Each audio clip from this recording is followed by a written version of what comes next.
प्रधानमंत्री हो, गृह मंत्री हो, चुनाव का जब बिगुल बजता है तो वो पहले से आना जाना उनका शुरू हो जाता है। और चुनाव में लोगों को कैसे हम ठगें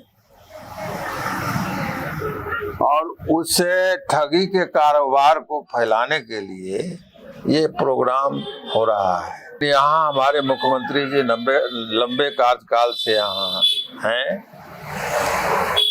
बेरोजगार युवाओं के प्रति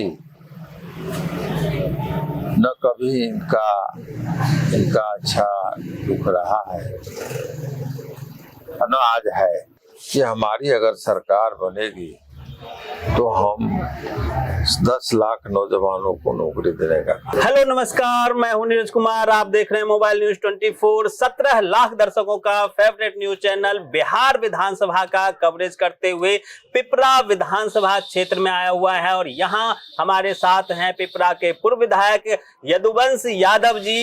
इन्होंने यहां पे पिछले बार हालांकि निर्मली विधानसभा से फाइट किया था, कुछ मार्जिन से रह गए थे। इन्होंने पिपरा विधानसभा का कितना चौमुखी विकास किया वो आज धरातल पर दिख रहा है, आज वो दिख रहा है और उसी का जो रोड मैप है उसको विकास का मापदंड मानते हुए यहाँ पे कार्य कराया जा रहा है। हम इनसे जानने की कोशिश करेंगे कि लगातार जिस प्रकार से तेजस्वी यादव जी पूरे बिहार में कार्यकर्ता यात्रा निकालकर अलग अलग कार्यकर्ताओं से उन्होंने मुलाकात किया, उसकी स्थिति क्या है। यादव साहब के पास अभी राष्ट्रीय सचिव आरजेडी के ये राष्ट्रीय सचिव भी हैं, इसलिए पूरे बिहार की जो समीकरण है क्या बन रही है, आने वाले विधानसभा चुनाव में किसकी होगी जीत, किसकी होगी हार और किसकी बनेगी नई सरकार, इस पर भी हम चर्चा करेंगे। यादव साहब बहुत बहुत स्वागत है आपका। चुनाव दहलीज पर है, क्या कहना चाहेंगे आप? सर्वप्रथम तो आप सभी चैनल के जितने भी हैं आप सभी सबों को बहुत बहुत धन्यवाद, बधाई। चुनाव सामने है और चुनाव के स्तर पर पूरी तैयारी हम लोग हमारे राष्ट्रीय स्तर से लेकर के नीचे स्तर तक चल रही है और किसी पहलू पर कहीं किसी तरह की कमी का आभास चुनाव में न हो, उसके लिए हम लोग तैयार हैं। बिल्कुल बिल्कुल। अभी नेक्स्ट वीक यहाँ पे आपके पड़ोस में प्रधानमंत्री जी आ रहे हैं, आपके क्षेत्र के भी विधायक और बगल के मतलब पूरा सहरसा पूर्णिया के विधायक सारे वहाँ जाके अपनी अपनी बात रखेंगे। विकास की बात कही जा रही है, यहाँ पे मखाना बोर्ड और रोजगार, रोड, हाईवे सब की बात कही जा रही है।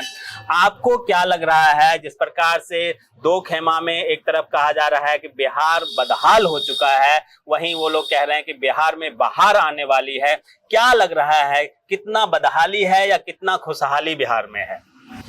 प्रधानमंत्री हो, गृह मंत्री हो, चुनाव का जब बिगुल बजता है तो वो पहले से आना जाना उनका शुरू हो जाता है। और चुनाव में लोगों को कैसे हम ठगें और उससे ठगी के कारोबार को फैलाने के लिए ये प्रोग्राम हो रहा है।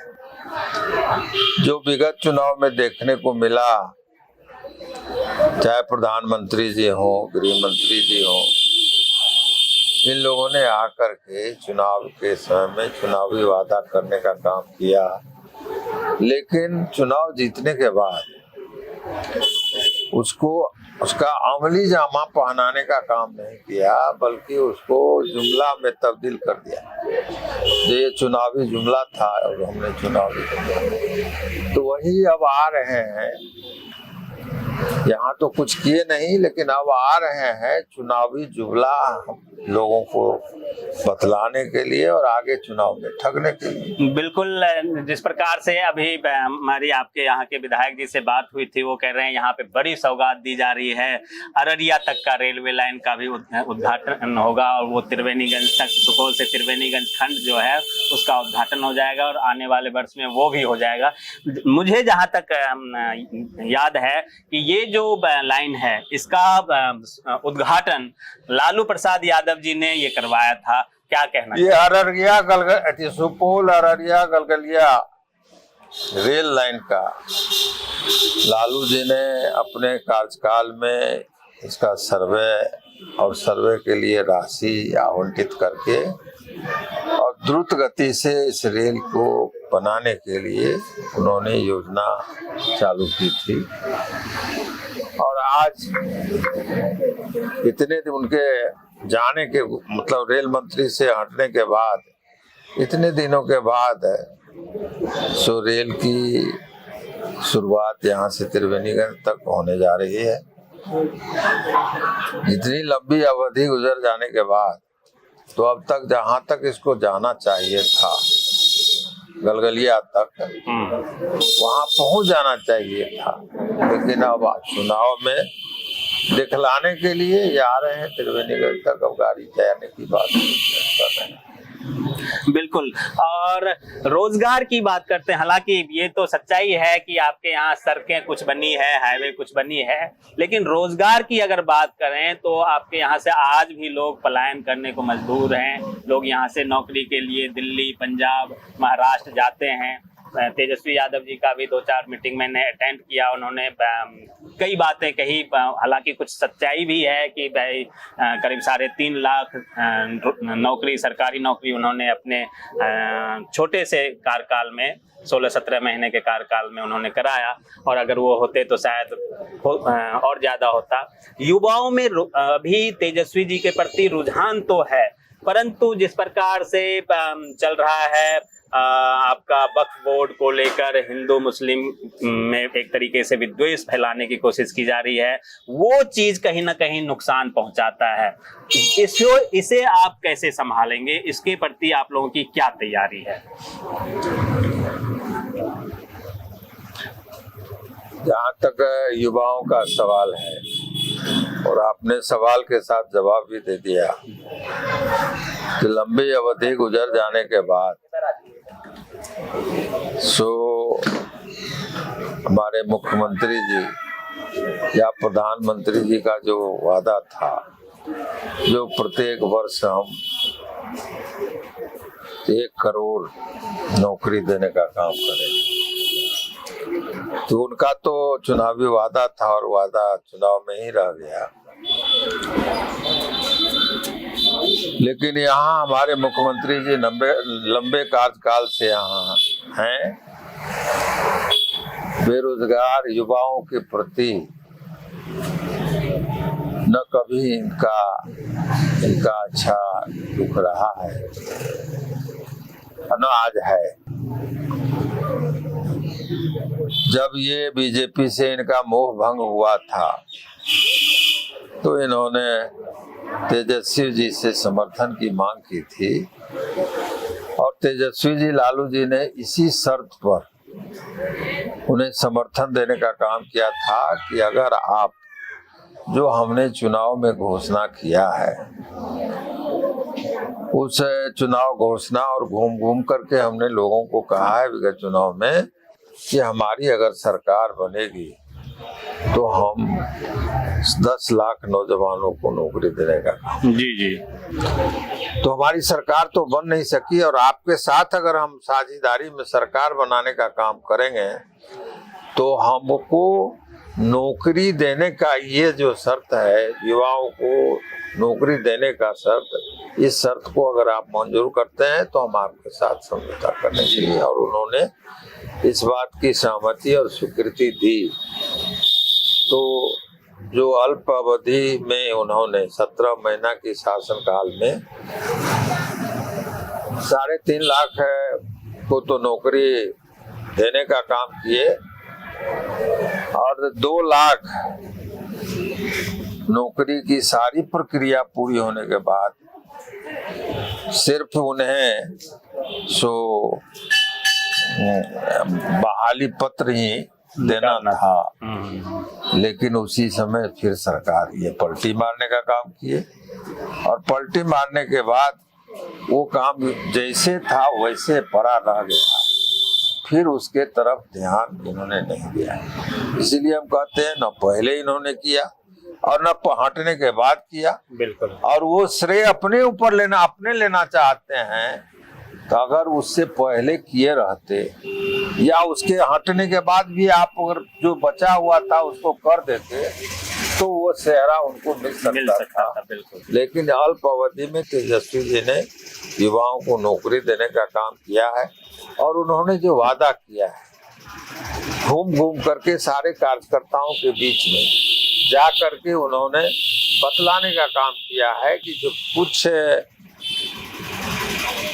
संख्या की कमी के अल्पसंख्या के चलते ही हमारी सरकार नहीं बन सकी थी, लेकिन जब हम सत्ता में किसी न किसी रूप में आए तो जो हमने वादा किया था उसको हमने पूरा किया। तो इन बातों से आम लोगों में इसी धारणा है कि तेजस्वी जो कहता है वो करने का काम करता है, झूठा वादा नहीं करता है। इसलिए इनके प्रति खास करके युवाओं का और आज के तिथि में महिलाओं का भी जो ये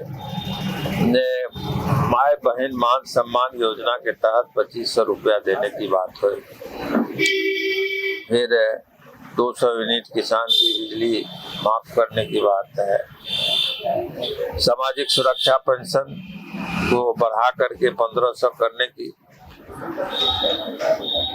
ये जो योजना गांव घर में हम लोग उसको जो जा करके महिलाओं के बीच में समझाने का बुझाने का काम किया है, तो उससे भी महिलाओं का रुझान तेजस्वी जी के प्रति है।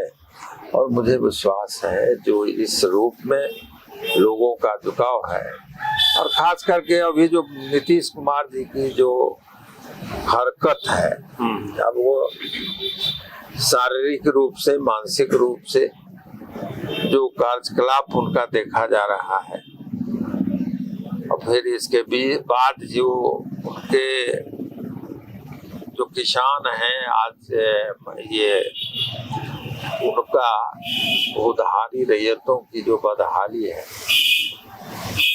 सर्वे के नाम पर आज जो लूट हो रही है, यो सर्वे बंद है लेकिन उनको कागज जुटाने में जो कठिनाई हो रही है, अंचल कार्यालय में दाखिल खारिज करने में जो रिश्वत की मांग की जा रही है, और अनावश्यक रूप से उसको रद्द करके या लोगों को DCLR या कलेक्टर ADM के यहाँ जाना पड़ रहा है, उसमें बड़ी परेशान है किसान। तो उन किसानों को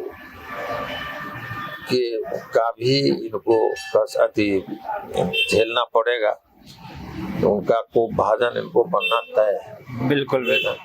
तो इसमें ना तो और वो किसान तो मन बना लिया जो हम भाई इससे कुछ होने वाला नहीं है। बिल्कुल। बिहार के युवा नौकरी के लिए परेशान हैं। बिहार के ग्रामीण गांव के लोग जमीन के सर्वे के नाम पर जो भ्रष्टाचार चल रहा है उससे परेशान हैं। हर जगह परेशानी है। स्वास्थ्य सिस्टम जो है कहीं पे गांव में ग्रामीण एरिया में जहाँ पे छोटा मोटा सामुदायिक स्वास्थ्य केंद्र है भी, वहाँ डॉक्टर एक सप्ताह में कहीं 1 दिन आते हैं, कहीं 2 दिन आते हैं, कहीं महीने में ना कभी आते ही नहीं जी। जो उप स्वास्थ्य केंद्र ग्रामीण है वहाँ तो कोई चिकित्सक जाते ही नहीं। प्राथमिक जो प्रखंड मुख्यालय में है स्वास्थ्य उप केंद्र, उस केंद्र में भी डॉक्टरों की कमी है, और वहाँ उस कमी को देखे या गांव में जाए, इसलिए गांव जाने का सवाल ही नहीं है।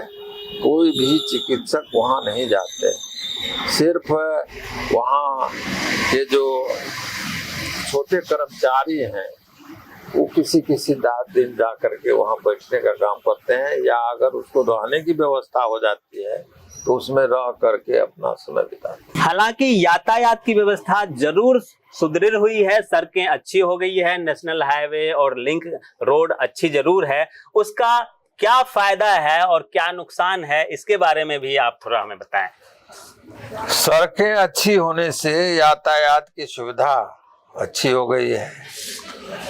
और इस इलाके के तमाम जितने भी गरीब लोग हैं, हम लोग समझते हैं जो 10 बीघा 15 बीघा जोतने वाला भी जो किसान है, उनके बच्चे भी घर पर बेरोजगार बैठे रहने से बजाय बाहर जाना ज्यादा उचित समझते हैं। तो ये सड़क सुविधा होने से एक सुविधा जरूर हुई है, जो हर गांव में दिल्ली, पंजाब, हरियाणा या जहां कहीं का बस पहुंच जाता है और लोग जो गरीब हैं, मजदूर हैं, बेरोजगार हैं, ये तमाम लोग घर से बैठ करके नौकरी के लिए चले जाते हैं। मतलब पलायन इससे और ज्यादा बढ़ गया।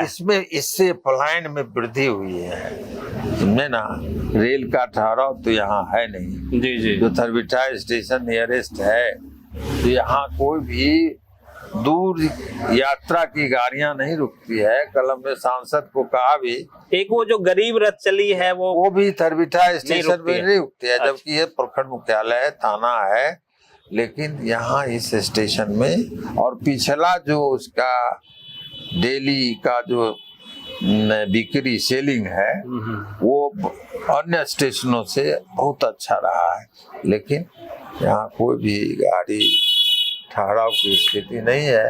वैसी स्थिति में मजदूर को सुगम होता है, पैसा कुछ अधिक लगता है, लेकिन वो सुगम होता है, घर बैठे बस पे चले गंतव्य तक चले जाते हैं। बिल्कुल, एक तरह से ये व्यंग है, व्यंग इस माध्यम से कि जिन्हें यहाँ पे रोजगार मिलना चाहिए, यहाँ पे जॉब मिलना चाहिए, वो यहाँ पे जॉब ना करके और दिल्ली, पंजाब आज भी जा रहे हैं रोजगार के तलाश में।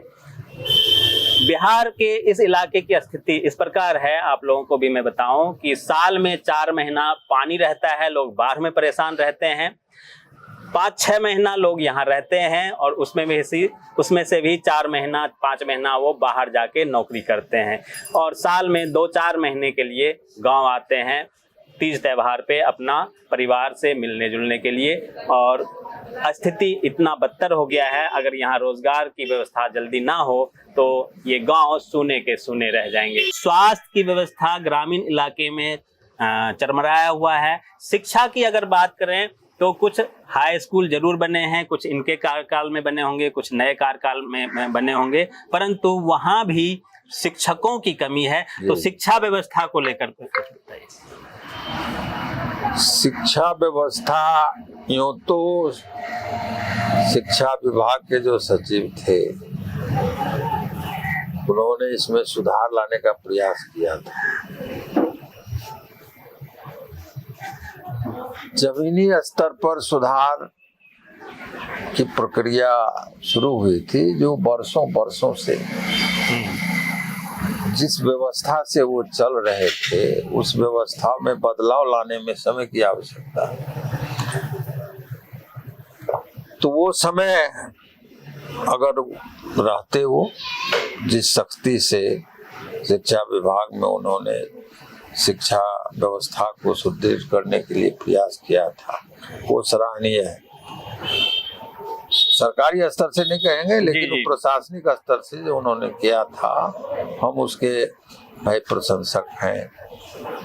जो शिक्षक वेतन लेते हैं, पढ़ाने नहीं जाते हैं, समय से नहीं जाते हैं, हाजिरी बना करके चले आते हैं। तो जो सुधार उसमें हुआ था उसमें कमी आई है, शिक्षकों की कमी है, और कुछ जो इंफ्रास्ट्रक्चर चाहिए था वो भी जगह जगह कमी देखने को मिल रहा है।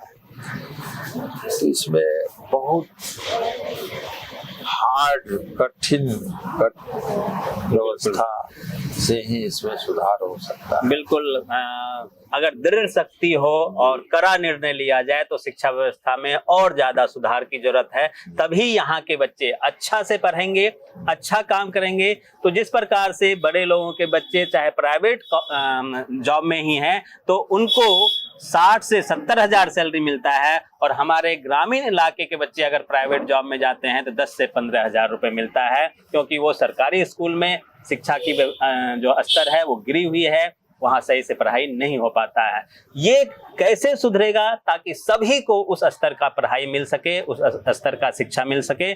जिसे 50 हजार सैलरी मिलना चाहिए उसे 15,000 मिलता है और जिसे 15,000 मिलना चाहिए उसे 50,000 मिलता है। ये दोनों जो खाई है, इस खाई को पाटने की जरूरत है। लगे रहिए।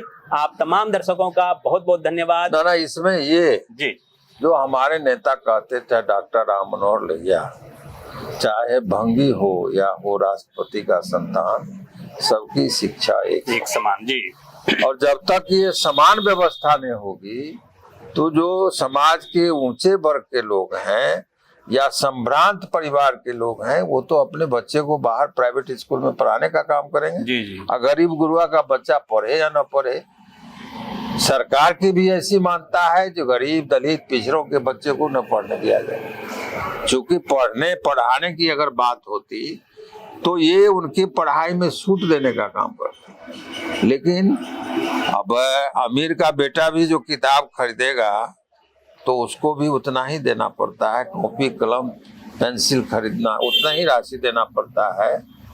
और वो ऊंचे वर्ग के लोग या ऊंचे संभ्रांत लोग भी खरीदते हैं तो उसको भी जीएसटी देना पड़ता है। जी। गरीब का बच्चा, दलित का बच्चा, पिछड़े का बच्चा वो जो खरीदता है तो उसको भी जीएसटी देना पड़ता है। तो ये जीएसटी शिक्षा में अगर सरकार की मंशा होती कि हम शिक्षा में आमूल चूल परिवर्तन लावे तो निश्चित रूप से शैक्षणिक शिक्षा विभाग के जो सामान हैं, किताब कलम कॉपी, जो इस पर नहीं जीएसटी नहीं लगाना चाहिए, या लगाना भी चाहिए था तो जो संभ्रांत लोगों के ऊपर लगा देते। गरीब गुरुआ के बच्चे को, जो गरीबी रेखा से नीचे के रहने वाले हैं, उन बच्चों को जीएसटी से मुक्त अगर किया जाता तो हम समझते जो सरकार की मंशा है जो गरीब दलित पिछड़े का बच्चा भी पढ़े। बिल्कुल समान अगर शिक्षा व्यवस्था की जो बात कही जा रही है, वैसे हालांकि जो नई शिक्षा नीति आई है उसमें कुछ हद तक प्लानिंग तो है, लेकिन वो धरातल पर कब लागू होगा ये देखने वाली बात होगी। और जब वो धरातल पर लागू होगा तो वाकई में बदलाव दिखेगा। अभी शिक्षा व्यवस्था में बदलाव दिख नहीं रहा है। बने रहिए मोबाइल न्यूज़ 24 के साथ। आप तमाम दर्शकों का बहुत बहुत धन्यवाद। यादव साहब आपका भी बहुत बहुत धन्यवाद।